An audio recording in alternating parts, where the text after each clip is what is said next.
So always remember to face your triggers when you want to heal as a sensitive empath, highly sensitive person after very abusive incidents such as narcissistic abuse.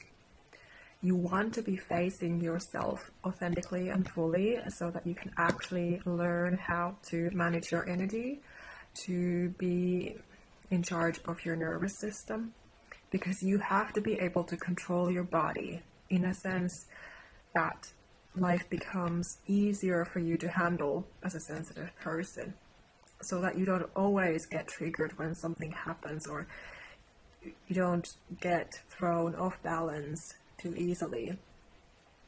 Because this can happen, especially when you've been through terrible trauma. So this practice just came to mind that I wanted to share with you guys. This is healing and it can be very triggering, such as, for example, the inner child meditation that I uploaded yesterday.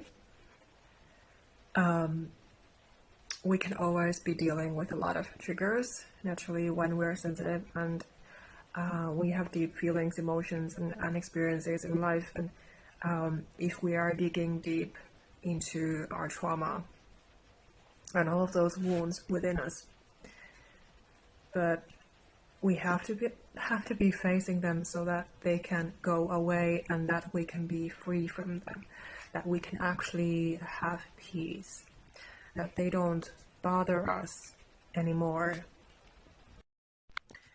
And you can use this every time someone or something is triggering you in a way that it makes you uncomfortable, that you feel like you have absorbed their energy again, that you feel like you're carrying their problems, their issues for nothing,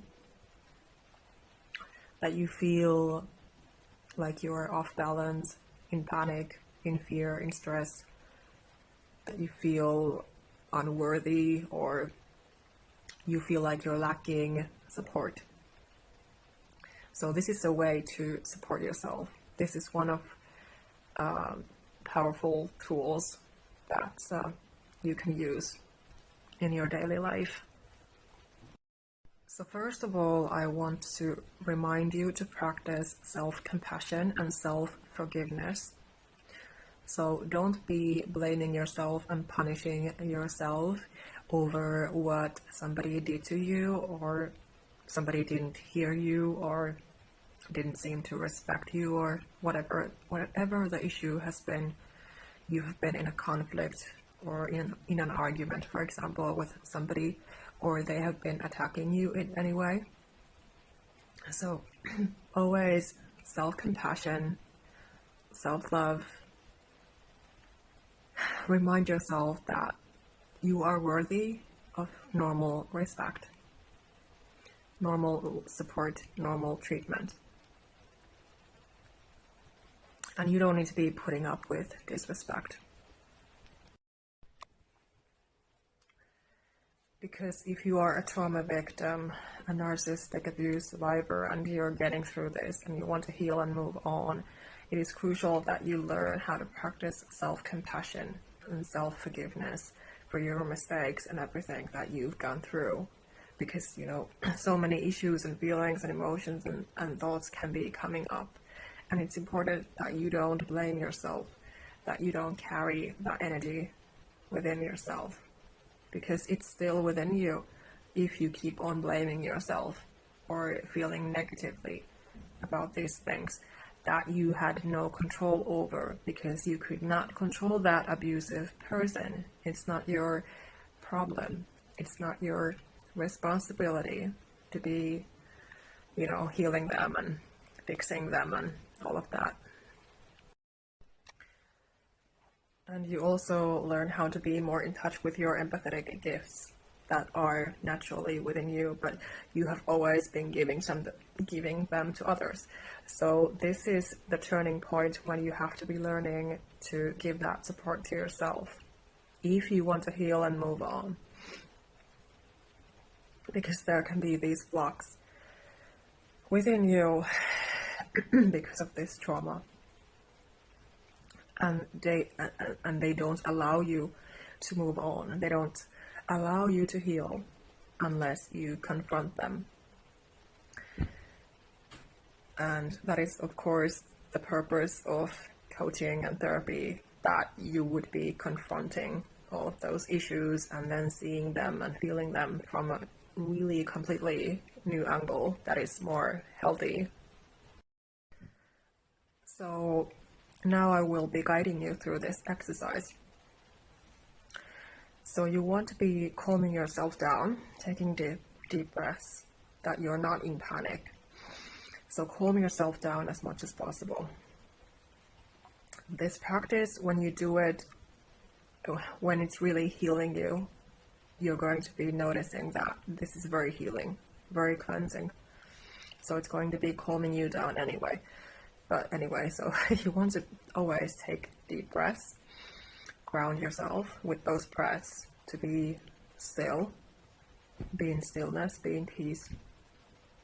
Have a peaceful energy instead of being like rushing and running around and in panic and fear and all of that. So, and then you want to imagine that person or whatever the conflict has been, the problem that's bugging you, it's been triggering you. You want to be imagining it happening in front of you again. But this time there is a big difference. This time it will work out the way you wanted it to work out. That if they didn't hear you, this time they will hear you. They will accept what you have to say. They will respect you and what you have to say. And you can feel liberated. So you want to do this in a meditation, for example. You can close your eyes and, just be breathing and be calm and then imagining, visualizing this happening in front of you. And, feeling everything that comes up with it as you're imagining it as vividly as possible. But only the difference that you are coming out as a winner in the end. That you don't feel like a loser. You don't feel like you lost in any way. You don't feel like they walked all over you again. You don't feel disrespected. Because this practice will help you regulate your nervous system to have inner peace, to cultivate your own peaceful energy, to be practicing that forgiving energy also. And this is a powerful way to be shifting your sense of reality. So it's basically mind shifting as well. And as I said, as you do this many times, you maybe need to repeat this. You need to repeat it until you feel free.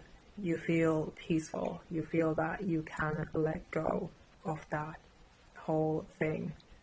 Like it's not bugging you anymore. It's not bothering you anymore. It's not making you have sleepless nights because you have peace in your heart, in your soul, in your mind. Because you feel that you have come out on top like you were supposed to. And you can imagine yourself saying all the things that you wanted to say, all the things that you meant to say to that person in that situation, but they failed to hear you, or they failed to respect you, they failed to communicate with you normally like you were expecting them to or hoping them to, or anything like that, because of course it's normal to expect normal treatment. And I believe that, we always see the good in people. and we're so easily trusting. So that is why it's important that we don't carry these energies and these situations and these wounds and traumas with us and within us. So we have to have these kind of tools to be able to function and live. So also I recommend, of course, to do a bit of journaling, whatever comes through after that exercise. So write it all down so that you have an easy outlet to let everything out. If it happens that you have thoughts and feelings and emotions after you do this practice, because you need to be able to have that healthy outlet for everything, because you need to be letting everything out, whether it is through crying or tools like this, exercises like this, or journaling, or venting to somebody, or whatever.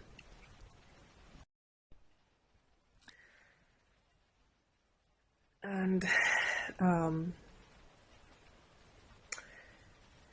if you feel like crying, or whatever you feel like doing, just do it, because that's your body, your mind, your soul speaking to you and telling you what you should do, what is the most healing thing to do after this kind of an exercise. Maybe you don't feel like doing anything,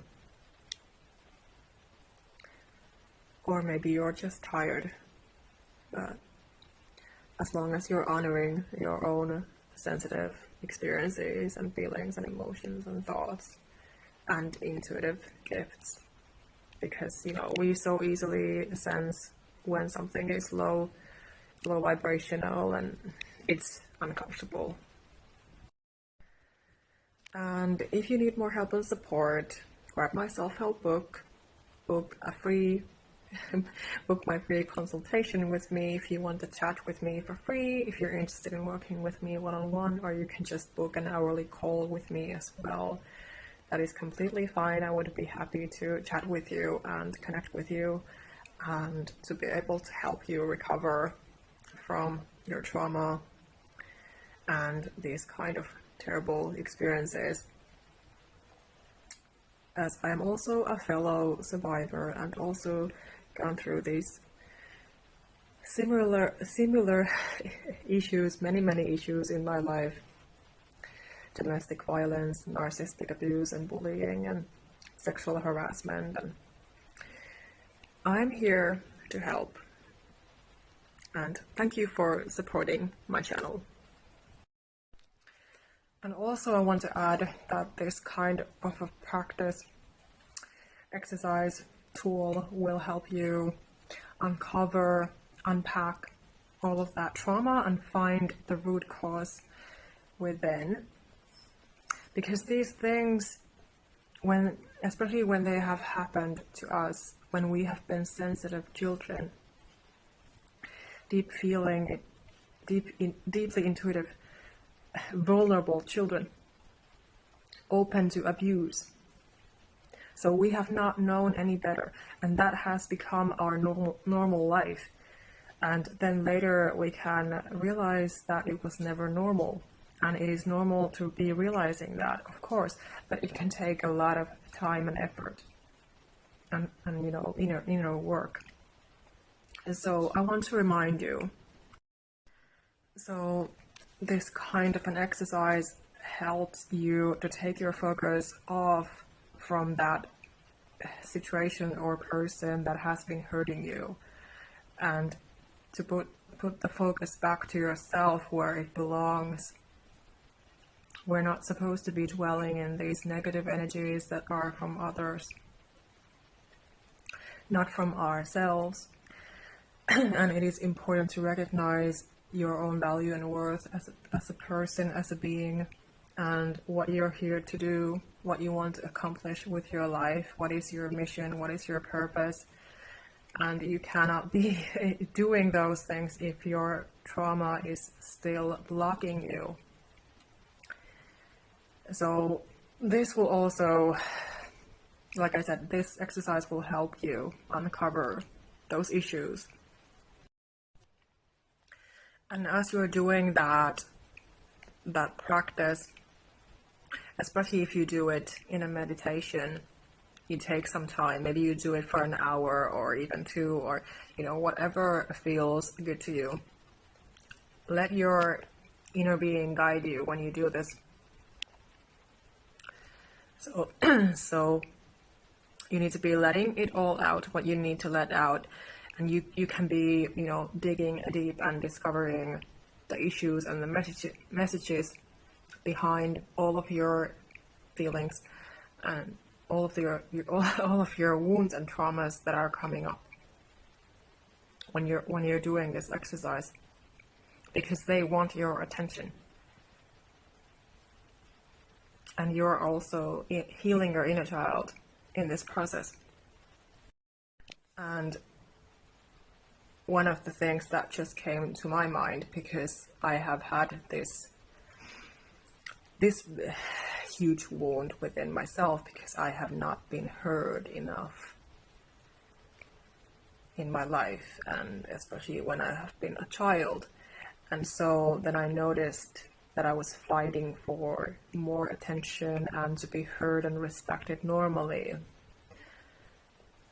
because I have had this wound, that I felt that I was never enough, that I felt that I was not worthy, that I felt that I won't be heard no matter what I do. And those feelings have been following me around over the years. So